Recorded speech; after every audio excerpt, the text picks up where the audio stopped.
महाशिवरात्रिना पावन अवसर पर द्वारकाना नागेश्वर ज्योतिर्लिंग पर वહેલી સવારથી જ શિવ ભક્તોની ભારે ભીડ ઉમટી પડી હતી। શિવરાત્રિના દિવસે ખાસ 4 પ્રહરની પૂજાનું આયોજન કરાયું હતું અને વિશેષ મહાઆરતીનું આયોજન પણ કરવામાં આવ્યું હતું। દર્શનાર્થે આવતા હજારો લોકો માટે ફરાળ અને પ્રસાદની ખાસ વ્યવસ્થા કરવામાં આવી હતી। તેમજ પોલીસ પ્રશાસન અને સ્વયંસેવકોના સહયોગથી લાંબી કતારોમાં ઉભેલા હજારો શ્રદ્ધાળુઓએ શાંતિપૂર્ણ રીતે દર્શન કર્યા હતા। શિવાલયમાં ગુંજતા મંત્રોચ્ચાર અને ભક્તિમય वातावरण थी भक्तों में एक अनोखो उत्साह जुआ मळ्यो हतो। यहाँ का मेन बात मैनेजमेंट इतना अच्छा है ना कि हमें मतलब प्रॉब्लम नहीं है, एक लाइन एक सिस्टमेटिक की वजह से बहुत इजीली और अच्छे से दर्शन हुए। शिवरात्रि એટલે શિવનો મોટો દિવસ આજે ભક્તોની ભીડ લાગેલી છે અને નાગેશ્વર ભગવાનની જે અનોખી જાતની પૂજા, અનોખી જાતની આરતી, અનોખી જાતની 4 મહાપૂજા રાખવામાં આવી છે।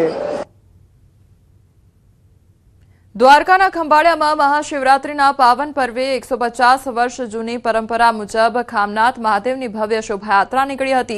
आ यात्रानी विशेषता ए छे के तेमां 200 किलो चांदीनी पालखीमां बिराजमान शिव पार्वती અને ગણેશજીની મૂર્તિઓને માત્ર ભૂદેવો જ પરંપરાગત ધોતી પીતાંબર પહેરીને ઉઘાડા પગે ઉપાડે છે। રંગમહેલ શાળા પાસેથી શાસ્ત્રોક્ત મંત્રોચ્ચાર સાથે શરૂ થઈ હતી।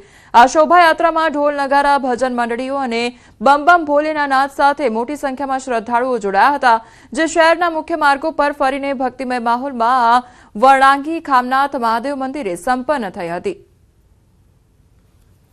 પાલખીને આખા ખંભાળિયા ગામની અંદર મેન બજારોમાંથી વર્ણાંગી કાઢવામાં આવે છે અને તે વર્ણાંગીની વિશિષ્ટતા એ આવેલી છે કે આ પાલખી માત્ર ને માત્ર ભૂદેવ કે જે લોકો પાલખીને ઉપાડી શકે અને તેમને વહન કરી શકે અને એની અંદર ખાસ કે નીચે પગમાં કોઈ ચંપલ કે બૂટ કે પગરખા કોઈ જાતના નહીં અને ધોતિયું ફરજિયાત પહેરેલું હોવું જોઈએ।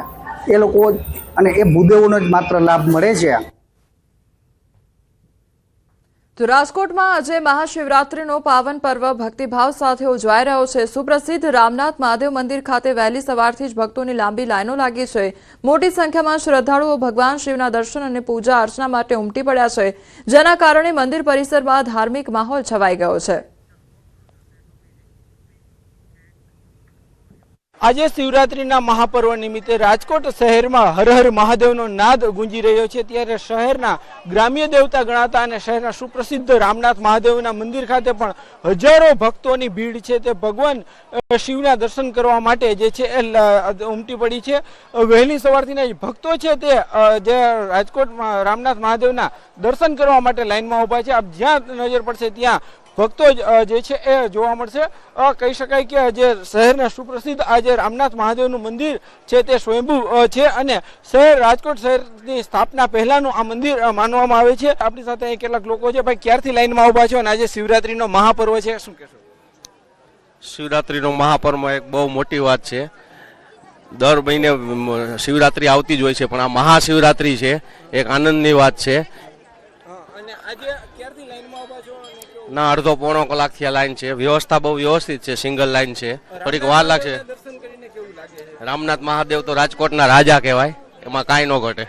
ખૂબ આનંદ થાય છે રામનાથ દાદાને દર્શન કરીને। બહુ દૂરથી અમે આવેલા છીએ, દાદાની કૃપા બીજા ગામેથી આવેલા છીએ। દર શિવરાત્રી આવો છો? દર શિવરાત્રી। આજે ક્યારથી લાઈનમાં ઊભા હતા અને કેવો માહોલ છે? આજે ખૂબ માહોલ છે, ભક્તોની ખૂબ જ ભીડ છે। લાઈન તો ખૂબ જ શ્રદ્ધા છે। લોકો પણ જે છે વહેલી સવારથી લાઈનમાં ઊભા રહી અને ભગવાન જે રામનાથ મહાદેવ છે તેમના દર્શન કરી રહ્યા છે। એક અનોખો ભક્તિ અને ભક્તિ જો માહોલ જે છે રાજકોટ ખાતે જોવા મળી રહ્યો છે। હાર્દિક જોશી, ન્યૂઝ 18 ગુજરાતી, રાજકોટ। અમદાવાદના આનંદનગરમાં ચંદ્રમૌલેશ્વર મહાદેવ મંદિરમાં વિશેષ દર્શનનું આયોજન કરવામાં આવ્યું। શિવરાત્રી નિમિત્તે વિશેષ આરતી, રુદ્રાભિષેક તેમજ પ્રસાદનું કરાયું આયોજન। ભક્તોએ દર્શન કરી ધન્યતા અનુભવી છે। તો અમદાવાદના દ્રશ્યો સામે આવ્યા છે કે જ્યાં મહાશિવરાત્રીનો પાવન પર્વ ઉજવાઈ રહ્યો છે। ચંદ્રમૌલેશ્વર મહાદેવ મંદિરના દ્રશ્યો સામે આવ્યા છે।